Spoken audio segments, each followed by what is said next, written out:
everybody, and welcome to the Everything Voiceover Podcast. My name is Justin D. Torres.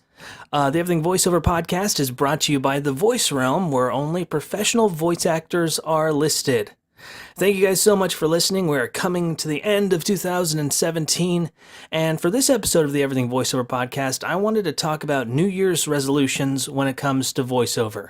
We're going to go into three sections. There are three different types of resolutions that I've been thinking about, and if you're getting started, if it really depends on what you are in the stage of voiceover. If you're really new, or if you just started to get the gist of how to do voiceover, or if you're a seasoned professional. So I've made up three different aspects of a great way to look at your New Year's resolutions, to three categories to help you kind of take advantage of this whole new year coming up and really get started on the right foot. And this first one is for new people, and the New Year's resolution for you guys should be just to get started. And I really, I've got a few podcasts and videos on how to get started, but if you want the bare bones things that you need, bar none, these are the only things you need, and 90% of you already have a majority of them.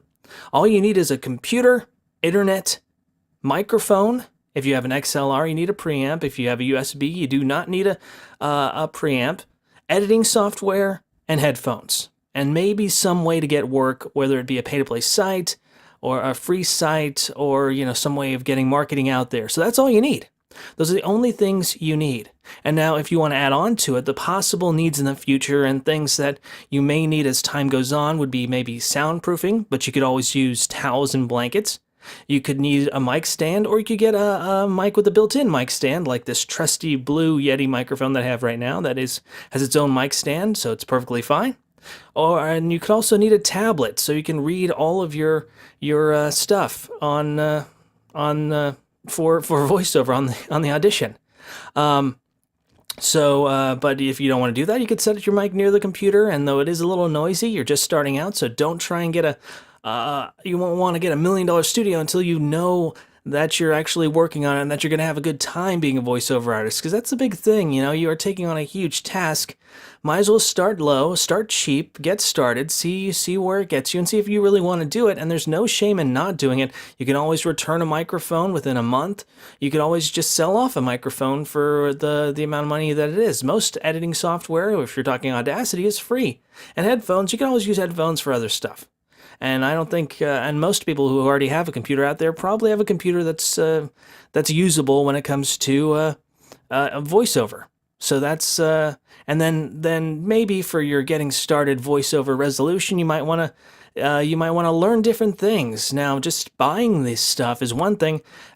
Just because you're getting started, you're also going to have to learn a bunch of stuff. So that means learning editing software, learning how to record, learning how to makeshift soundproof a room, learning how to do the whole production of audio. So that gives you a whole year to just get the stuff started. Just take your time with it. You don't have to learn it all in 1 month. You don't have to learn it all in 12 months. You just have to learn it bit by bit and get better as you go along.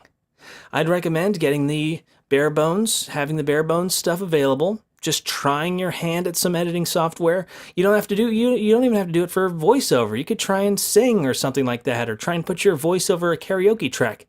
Just the basic act of editing will help you in general. And soundproofing your room, it's going to take forever, and you may have to put your mic in different parts of the room. That's all going to be different for everybody. So when you're doing the whole thing about, I'm going to make a New Year's resolution to get started in voiceover, know that it's going to be a long task, and that you're going to get started early, and it's going to be frustrating right off the bat, but you have a whole year to do it. So if you dedicate 1 day a week, maybe 1 hour a week for 4 weeks, just to getting used to it, just to getting like looking at Audacity for a second and recording your voice and seeing if it works, just trying it out.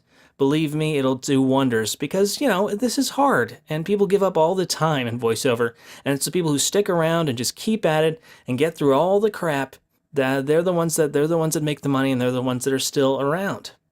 Okay, Now, if you're already doing all this stuff and you're maybe doing a pay-to-play site, or you're already with an agent somewhere and you're already at like the midpoint in your game where you haven't quite gotten to the point of the game where you're subsiding entirely on voiceover jobs, then your New Year's resolution may be to get better at what you're doing.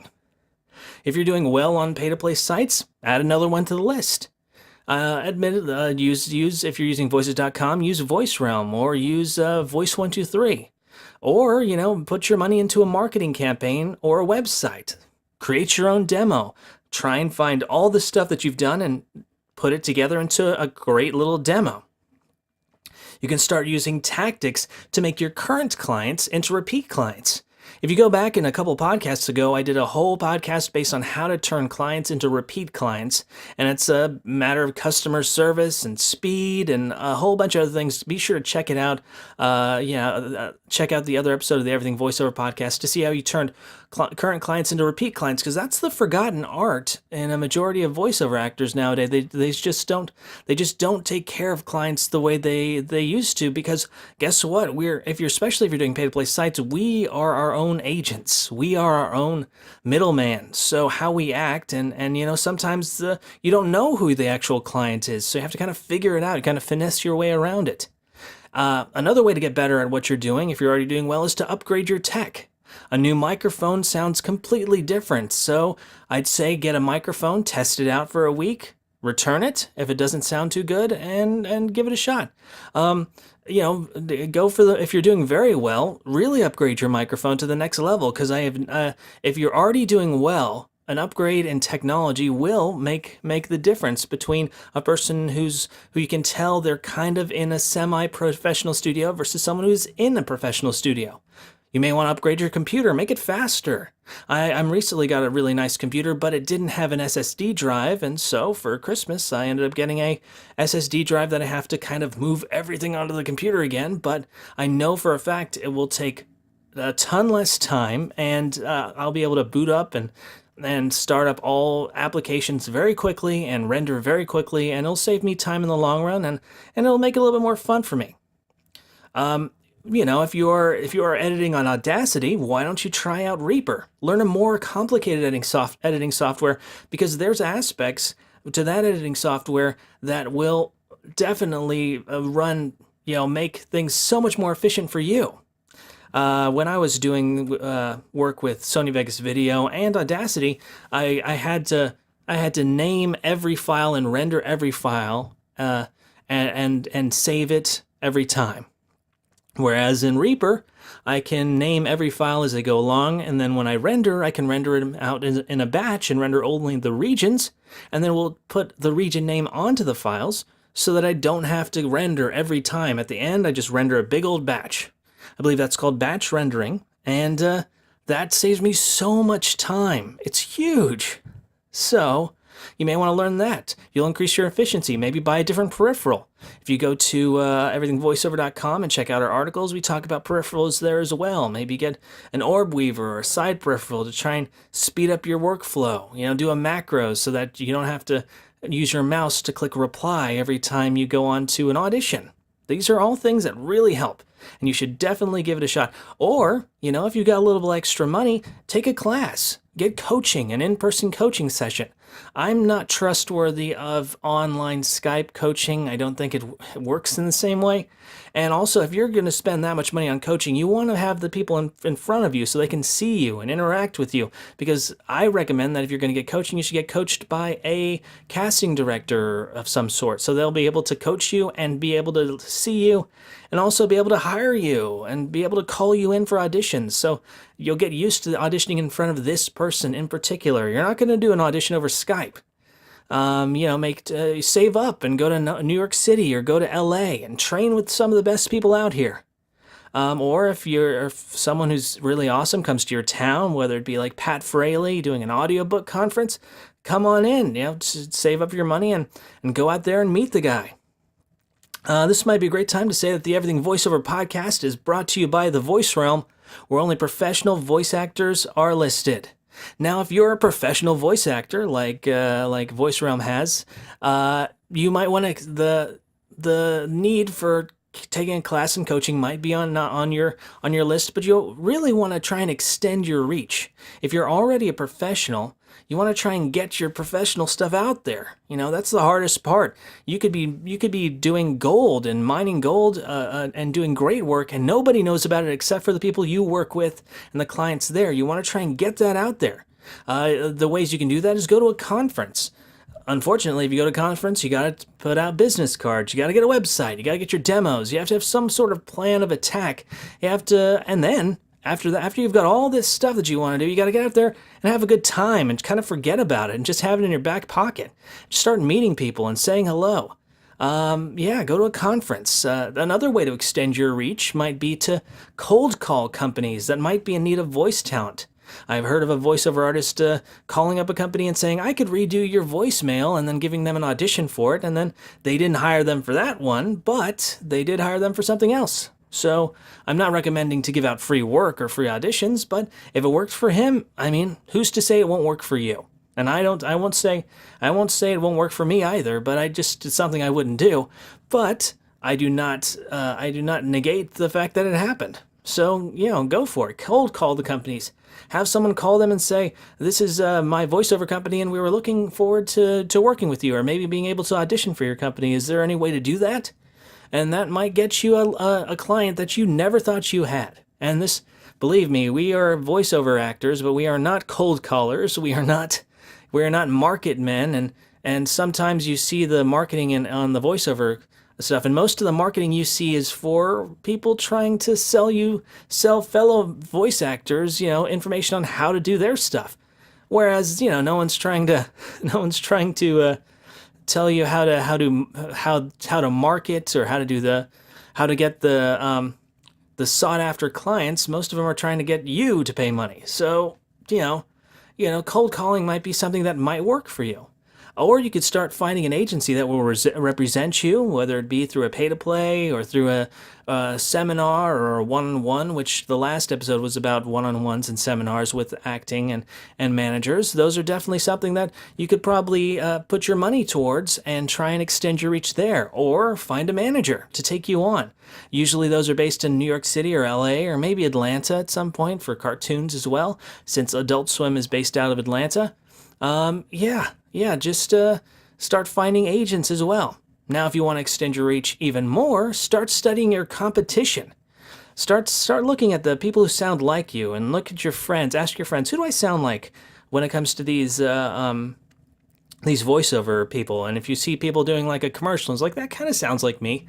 Ask your friends, see, does that sound like me, or does that sound like my voiceover? And show them stuff that you have and see where you fit in and see what companies they're after, and then maybe go after the not Nikes. Maybe if they're doing like a Nike, then you can probably do something that's like a smaller sporting goods place and call up them and say, like, I sound just like the Nike guy. Would you like me to do your commercials? It's a great concept. If you really study your competition and you're ahead of what people want, then it'll work wonders.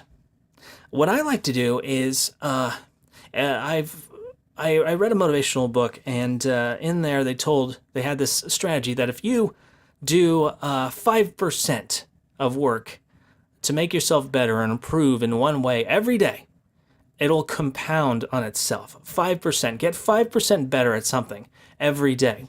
And you have to do it maybe 5 days a week, 3 days a week. And if you stick to it, you will start a habit. If you do something 30 times, you will start a habit. It's so much better to do a 5% each day for 5 days a week than to do a huge 10-hour session of trying to get something right and then suddenly take 8, 9, 10 days off. It's so much better to just get a little bit done over a long amount of time. And then it'll increase your skill consistently. It'll be something you look forward to, and it will pay off dividends because you'll get used to the aspect that you are working on this, and that it's like a job and something you have to do. Because when you're doing freelance audio work, you can feel like you can actually be lazy for a couple of weeks, and suddenly life will go away for a second. You want to try and get those 15 minutes a day to to get better at something. Now, that doesn't necessarily mean sitting and working on stuff. That could be, getting better at editing. That could be watching a tutorial on YouTube. That could be listening to a podcast like you're doing right now. Just try and learn a little bit more, just a small amount each day, and don't blow yourself out of the water and don't burn yourself out. Now, what are my New Year's resolutions for voiceover? Well, the first one I want to do is I want to start marketing and gaining better relationships with my current clients. Start thanking people for being a part of my clientele and thanking them for everything and showing off the work that I have. Trying to get more deeper into LinkedIn and trying to be more constant of a social media type person and trying to get out there a little bit more because I'm an introvert. I mean, I know I do have a podcast and a website, but deep down, I mean, like I don't really do this that much. So it's difficult, but that's my New Year's resolution. I want to just get out there, get better relationships and start marketing and utilizing social media a bit more. The other thing I wanted to do was take a class to try and refine my voiceover a bit. I already took this voiceover agent seminar thing, and it kind of opened my eyes to realize that, this isn't really what I did last time. So maybe I'll do the same thing I did last time to get more, just better, relationships with people who are already agents and teaching right now. So I'm going to try and take a class and get better at the voiceover because everyone can get better at stuff. You can be a pro at it and still make money, but if you do get even better, that'll just bring more money. I don't think a class will make me worse, let's just say. And the last thing I wanted to do as far as New Year's resolutions for voiceover is I wanted to take better notes on what I'm doing so that I can keep track of how I'm improving. The one thing we don't do is we don't keep track of like where the jobs are. And also, like, look at how much money you're making and being like, okay, I'm doing this amount. That's great. Or I'm not doing this amount at this time. Or maybe keeping track of your auditions to job ratios. And maybe you did more auditions this week and suddenly your jobs went up this week. Or maybe you did more auditions from this site and then suddenly your jobs went up. Trying to figure out where the success is, where the money spot is to try and be more efficient with all of the utilization of all my voiceover stuff. And, to increase my rates. That's something you want to get better clients as you get further along in voiceover. You want to raise your rates. And, as you get better, you should charge more. That's just it. If I'm going to lose to a $5 Fiverr person, then they're probably not the client I want to work with. And that's totally fine with me. And I don't negate anyone who's on Fiverr. That's totally fine. That's what you do. I know people saying it's killing the market. But if someone was only going to pay $10 for a voiceover, then they're going to get a $10 voiceover. They're not going to get the $100 and $200 and $500 voiceovers that's out there. There's a specific reason why people are making the amount of money that they do. It's like if you hire an engineer, that's a professional that does work at a certain rate, and you hire just a handyman who doesn't really know what they're doing, the job is going to be different. It's very clear. And if there is a hugely professional voiceover actor out there who's on Fiverr, who's killing it on $5 checks, and they aren't realizing that they're worth $3,000, well, eventually they will figure that out, I hope. And the people who would take advantage of them, eventually they'll just probably give up doing voiceover because they have to do 20 voiceovers a day to make the same amount as, just a regular person nowadays. All right, so this has been the New Year's resolution episode of Everything Voiceover. I want to thank everyone out there for listening. It's been a great year. 2017 has been huge for Everything Voiceover. Thank you guys so much for listening. I can't wait to start 2018 with some more and help you guys out however you need help with. So if you have any questions or have any ideas for new podcasts, feel free to message me at justindtorres@gmail.com. I would be happy to answer your questions or maybe do a podcast based on questions you have because, there's only so much information out there on voiceover and I'm trying to get as much information as I can to you guys, but I want to know what's on you guys' mind. So feel free to message me at justindtorres@gmail.com. This has been the Everything Voiceover Podcast. The Everything Voiceover Podcast is brought to you by The Voice Realm, where only professional voice actors are listed. Thank you guys so much for listening. Happy New Year's, everybody.